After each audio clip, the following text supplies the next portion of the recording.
Hello, my name is Richard Kuhn. I serve as a volunteer on the Chamber of Commerce of Southwest Indiana's Governmental Affairs Committee. Today I have the pleasure of interviewing Trent Van Haaften, who's a candidate seeking election to the office of State Representative, House District 76, representing Posey and part of Vanderbilt County.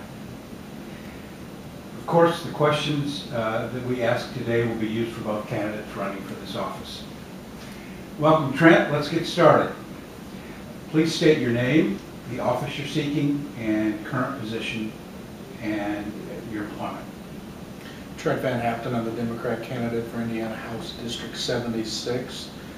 I own my own law office, Van Haaften and Farrar, located in Mount Vernon, Indiana. Do you live inside or outside the city limits?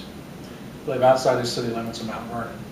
I live in Posey County. Posey County, okay. So no, I won't be voting on reorganization in Vanderbilt County. If elected, what would be your top 3 priorities, and how would you seek to fund and implement those priorities while serving in the state legislature? Well, your top priority has to be the interest of your district. And I can't sit here and tell you that there are 3 particular projects within the district. I think your first obligation is to the people, whether it's somebody calling saying they're having a problem with the Bureau of Motor Vehicles, or whether it's trying to do something from an economic development standpoint. That's got to be the first priority of any elected official. In terms of any specific legislative priorities, I think what you have to look to is what can help your district, what can help your area, in terms of making sure that folks in Indianapolis are aware of Southwest Indiana, what we have to offer, and what our needs are. And I think obviously the needs are a connection not just to Indianapolis, but an interstate highway that goes beyond state borders. I think also the needs of this area are education, making sure that we have a strong K through 12 and secondary education system that is going to make sure that we educate our kids for whatever they want to be able to do in the future. Do you support the Kernan-Shepard initiative, and please explain your answer? Well, I saw that question when they sent it, what was it, a month or so ago, and the Kernan-Shepard initiative was a number of different pieces, some of which have passed, some of which have not passed. There are pieces of it that I would be supportive of, there's pieces of it that I'm not supportive of, so I think it's too general of a question. I mean, I'm happy to kind of talk about some of the particulars. Why don't you? Well, I mean, first of all, it seems like what's getting a lot of attention, continues to get a lot of attention because it's not getting a foothold in the legislature, is the elimination of township government. Coming from Posey County, I don't believe in the elimination of township government. Government closest to the people is the best government you can have.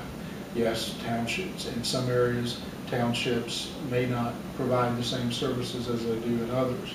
But just looking first at Posey County, I think it plays a critical role in poor relief. It also plays a critical role in public safety. As you look around a county like Posey, you've got the Wadesville Fire Department, the Point Township Fire Department, the Harmony Township Fire Department. You have all these different fire departments that serve their particular areas. If you were to eliminate township government, I don't see how a county government such as Posey County would really be able to handle the administration of that as well as the township is able to do that currently. And that's just one particular example of I see in a county like Posey. When you've got a county like Vanderbilt, which is really a division is not really the proper word for it, but you have the city and you have areas of the county that are much different than the city. So it's not as prevalent in Vanderbilt County. The need for township government is not as prevalent, I would say, in Vanderbilt County as it is in Posey. But at the same time, it still serves a purpose, which I think is still needed. Now, I know there's a lot of other pieces to Kernan-Shepard, but off the top of my head, in terms of rattling them off, I don't think I can sit here and just do that. If you can remind me of some of those pieces, I'd be happy to discuss them. Well, your priorities. Okay. During the next session of the General Assembly, legislators will be tasked with writing a new budget. What priorities would you advocate in this process? And if a budget increase is needed, what taxes would you increase? Or what budget cuts would you propose? Well, your first priority has to be education, because I think education, the providing of education is in the Indiana Constitution, and I think that's what drives Indiana government right now. It makes up at least half of the state budget.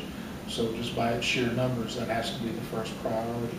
Second priority, I think, has got to be in regards to an efficient government providing the necessary services to its citizens. We have in the past few years, I believe, cut the ability of government to provide necessary services to its community, both from a local government standpoint and even from a state standpoint. So I think that's the second priority that anyone has to look at in terms of making sure we're doing what we need to do, whether it is making sure we're funding the state police properly, whether we make sure we're funding the Department of Child Services properly, whether we're making sure we fund the Secretary of State's office and its business services properly. So when I have a client that comes in and wants to incorporate, start their own business, I am going to be able to do that as efficiently as possible, because state government and the requirements of state government are allowing me to be able to do that. The question includes budget cuts, taxes. You know, at this point, I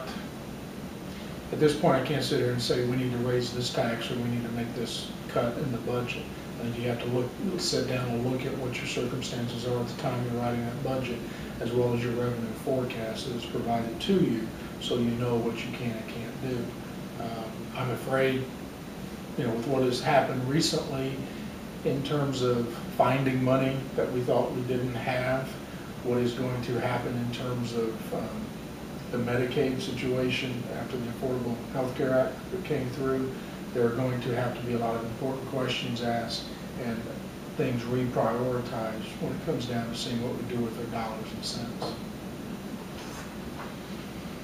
What do you consider to be the top transportation and infrastructure priorities for Southwest Indiana? And would you have plans for funding them? The completion of I-69 is obviously at the forefront, but I think we have to think past that. And I'm not saying ignore that, but we have to think past that in terms of what is happening with our ability to maintain and increase our infrastructure. There's been a lot of discussion about the gas tax, how we come up with being able to generate revenue to maintain the roads we have. We're on the same system we've been on forever, and the dollars continue to dwindle, not just for the state, but for county governments also. And if we don't come up with some real ideas on that, we're going to continue. We're going to see at some point down the road that it's going to cost us a lot more than what it might cost us right now. We have aging bridges, we have aging roads locally and in the area that we have to be able to be in a position to take care of. So I think in terms of infrastructure, you have to look at ways that you can alleviate the congestion of the traffic to USI. You have to look at ways to complete the University Highway all the way to I-64. You have to look down the road to see how we can increase, or we can decrease congestion while at the same time increasing our safety of our roads in the area. And I think I-69, it is a different discussion. It is a different discussion because, yes, it is great that we're going to have an interstate to Bloomington, but I think one of the things that people are not either aware of, not wanting to pay attention to, is the fact that it's going to be next to impossible to complete I-69 to Indianapolis. When Major Moves legislation was implemented, the deal was made with the Indianapolis area legislators to require the General Assembly to approve the route the rest of the way. We are kidding ourselves if we think Indianapolis delegation is going to allow us to stay on the correct path. I think what we have to do, and it's one thing that I will do when I get there, and it's going to get resistance, and I don't know that I could get it passed, but you're going to see me filing legislation or amendments repealing the requirement that the General Assembly has to approve the route. The route was designated by Governor O'Bannon. Governor Daniels came up with a method to fund that. There's no reason that the General Assembly should designate the remainder of I-69 because no other road is given, the General Assembly is not given any other responsibility for any other road in this state. So we have to either get rid of that requirement or we have to face the facts and realize we're going to have to figure out a different route. And whether or not that's a route that goes towards the west and connects to I-70 around the Indianapolis airport, which was one of the routes looked at before. But we have to start talking about that issue. We've got a road to Bloomington with Crane and into Bloomington, but we can't just forget about the obstacle that's in our way for completion of I-69. And funding And of the that funding, last segment? well, and the funding aspect of it, I don't know. Let's look at how basically we got it funded. We leased a toll road. We don't have other toll roads in this state to lease to come up with those types of monies all at one time. It's not going to be popular for anyone to say. I've railed against it. I've complained about the possibility of it being a toll road. But if we want to be honest with ourselves, to fund the remainder of I-69, we're going to have to look at tolls. The money's not out. I mean, we talk about a federal government that continues to talk about we have to cut spending. How do you then go to them and say we want this for this road? We have to be honest with ourselves and basically say we've got to find a way here to fund the remainder of I-69. So let folks go out and say I want to raise taxes or put tolls on people, but the fact of the matter is we've got to look at that reality. I don't like it, but it's reality. What would you do to encourage the construction of the I-69 bridge over the Ohio River between Evansville and Henderson?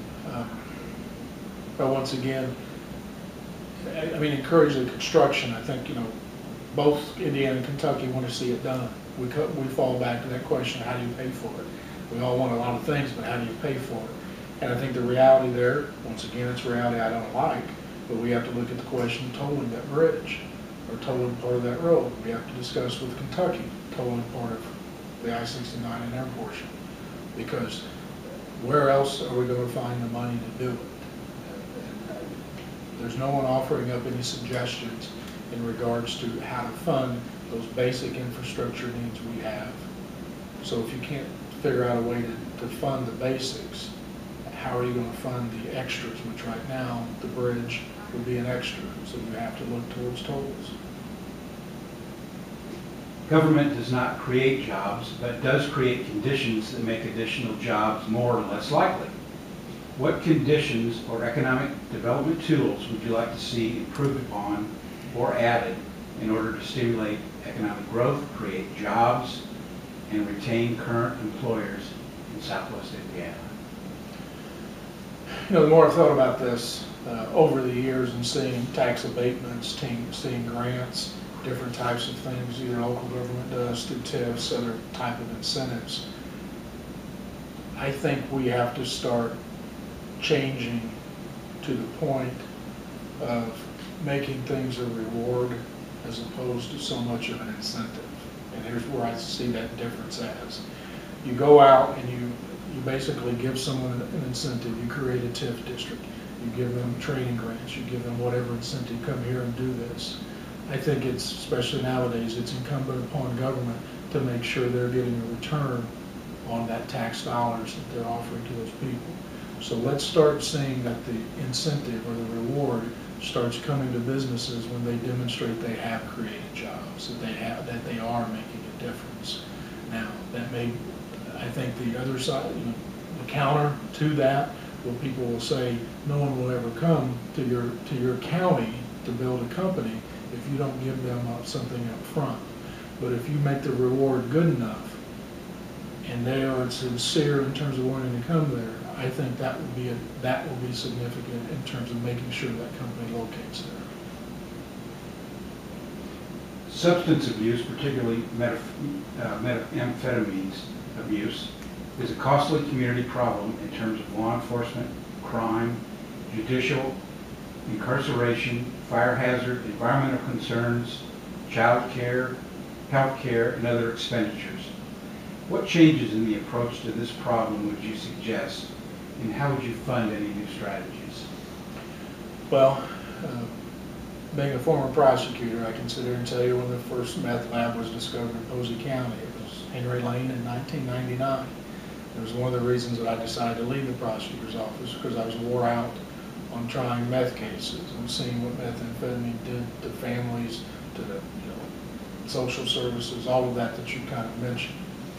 We passed the legislation to where we moved the pseudo-federal products behind the counter in 2005. That made a difference. As in most criminal enterprises, they figure out a way to move forward. If we want to really reduce the presence of homemade meth here, we have to make pseudoephedrine products. We have to make pseudoephedrine controlled substance. That's not popular because you have the majority of our citizenry that buys that product for its intended purposes. And we would be putting significant restrictions on it because of the minority that use it for illegal purposes. But if we want to really address the problem, that's what we have to do. Mississippi and Oregon has done that. They've seen significant reduction in the production of meth. What happens if we create that inconvenience? You're going to have, hopefully, less people sitting in our county jails. You're going to have our Department of Child Services being called out to make fewer children chins and put them in the system, to put them in foster care. You're going to have a circumstance of the environmental hazards that are created by these labs reduced. So yes, it's going to be an inconvenience to the consumer, but big picture-wise, it's going to help us. Do I think that's going, once again, being real, because I filed legislation to do that, didn't make it. They filed legislation 2 years ago, it didn't make it. The folks that manufacture these over-the-counter medications and make a profit off of them spend a lot of money in making sure that that legislation doesn't go through. So from a reality standpoint, I'm not sure the Indiana General Assembly has the gumption to make it a controlled substance. So you have to fall back on doing something else. I think in the big picture there, you fall back on further restricting the amounts you can buy. If you've been convicted of making meth, you restrict that person's ability to buy it. And then you go beyond the criminal justice, well, I guess you still stay in the criminal justice system, and you make sure that we're providing the proper type of treatment programs to those that do get onto meth, so that they don't continue that cycle. Those are some of the avenues I think we have to take, because the reality of it is I don't think the General Assembly will make a controlled substance, although that's what needs to be done. Okay. Finally, what is your long-term vision for Southwest Indiana, and what specific ideas or proposals would you suggest to improve the quality of life in our region? Long-term vision. I would say a long-term vision is a family that their child is well educated, their child goes off to school somewhere, maybe not in this area, but those parents know there's the possibility that child can come back home to work. Because I think that's one of the things that's missing. The line of work I'm in, a lawyer, you can be a lawyer anywhere. I always wanted to just come back home and be a lawyer in my hometown. If I wanted to be a chemist, certain types of engineers, your opportunities are limited. I mean, so we have to be able to create a community that you can come back to, not just because this is a place you want to raise your children, but this is a place that I can come back and carry on the profession or the career that I want to carry on. And what that means is also increasing the quality of life. We have to invest in things like greenways and bike trails. They may not be the popular things to invest in, but they make your community a better place and a more attractive place. And this is maybe to, as my wife says, Pollyannish, but I guess I have a vision of a community that actually works together, that is not at each other's throat, that anytime you come out with a different type of idea, that it is at least going to be considered. A community where the management works with the labor, because we're all in the same boat in terms of wanting to make our community a better place.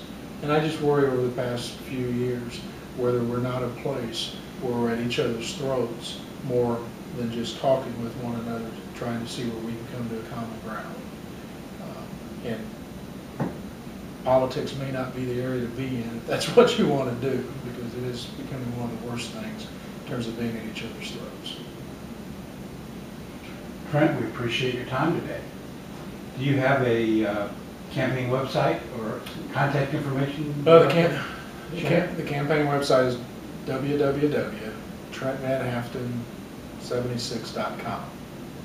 TrentVanHaaf as in Frank, T as in Tom, EN76.com. And of course, I'm on Facebook. I think Facebook is becoming more the thing than a website is, so we are on Facebook. Okay, thanks again for your participation. Please note that the content of this video interview and all the candidate interviews are only for authorized use by the Chamber of Commerce of Southwest Indiana. Thanks. Thanks.